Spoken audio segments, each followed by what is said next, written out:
Witty and charismatic, his popularity has increased since he joined the race for the presidency, promising to advance a different kind of politics. I'm here because somebody marched for our freedom. I'm here because y'all sacrificed for me. I stand on the shoulders of giants.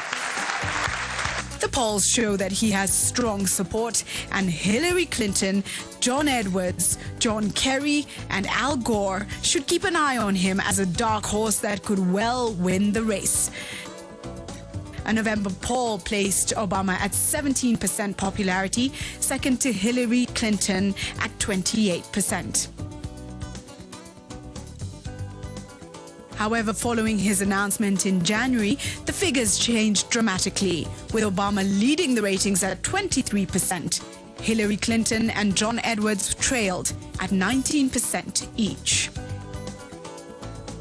With the backing of top Hollywood stars and key political figures across the United States, Senator Obama's popularity is growing. But with that comes the challenge of media scrutiny that has seen international correspondents troop into a little-known village, Kogelo, in Siaya district,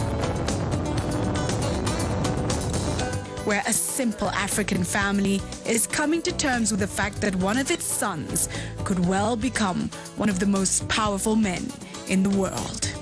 Sisi kama watu wa Kogelo tapia naomba Mungu Obama apate kazi hiyo.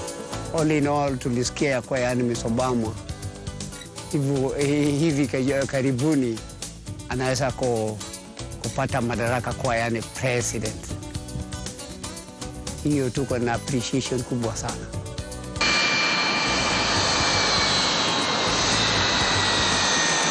Senator Obama visited Kenya in 2006 while on a tour of several African countries.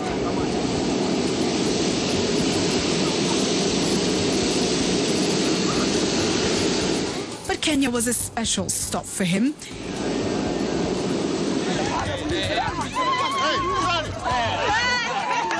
Stop getting pushed! In Kenya, he would get to visit his grandmother and introduce her to his daughters. Okay?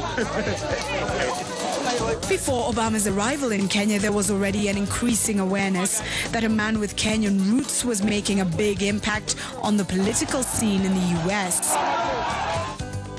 Kenyan presidential hopeful on the opposition ODM ticket, Raila Odinga, arrived from a tour of the U.S. determined to let Kenyans know that he met Senator Barack Obama.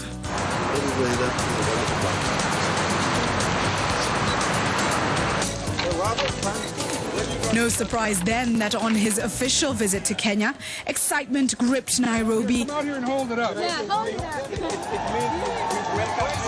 and Kisumu.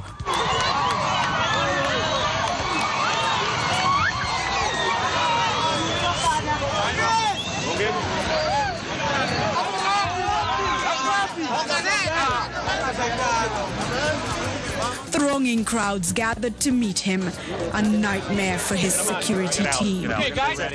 His focus on this trip, a keynote speech delivered at the University of Nairobi, touching on issues of leadership. Ethnic-based politics has to stop.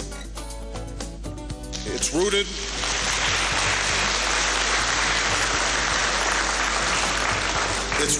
in a bankrupt idea that the goal of politics is to funnel as much of the pie as possible to one's own family, or one's own tribe, or one's own circle of friends, with little regard for the public good. It stifles innovation and fractures the fabric of the society. Instead of opening businesses and engaging in commerce, people come to rely on patronage and payback as a means of advancing. Good governance. And if Kenya does not act and take its own destiny in its own hands, then it will fall behind. That is just the truth. It's more than just history and outside influences that explain why Kenya lags behind. Corruption and ethics. Corruption in Kenya costs local businesses, not foreign firms, local businesses, Kenyans who are trying to start a business right here, 6% of their revenues. Their profit margin is gone because of corruption. Makes the difference between whether or not they're creating good paying jobs here in this country or whether they decide to go somewhere else. Corruption erodes the state from the inside out, sickening the justice system until there's no justice to be found, poisoning the police forces until their presence becomes a source of insecurity rather than a source of security. A visit to a branch of microfinance institution K-Rep Bank located in the sprawling Kibera slum. The first time I came to Kibera was in 1987. And my sister Alma and I, we wandered through and there was much less of an entourage. There was me and her. An HIV/AIDS test taken at a VCT center. Also to emphasize the important work that we're doing in terms of dealing with HIV/AIDS, malaria, and other diseases in the region, and to figure out how we can improve public health so that not only this area can develop, but also the entire country. And of course, a trip to his father's home in Kogelo, Siaya district, to introduce his daughters to their Kenyan great-grandmother. As we say in our culture, Senator, once you have children, you lose your name.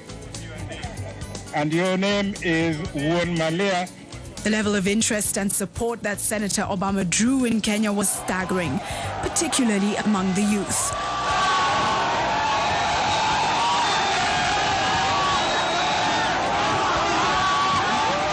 What was it about this American man that seemed to touch the hearts of the Kenyan people? Perhaps it's the fact that this American man came back to Kenya to trace his roots. Barack Obama Jr. made the journey from Nairobi to Kisumu on Kenya Railways. The overnight journey wasn't an easy one. He had a nightmare and couldn't go back to sleep. It's amazing to think that a U.S. Senator and the possible President of the United States of America traveled like the simple Kenyan people in this very train.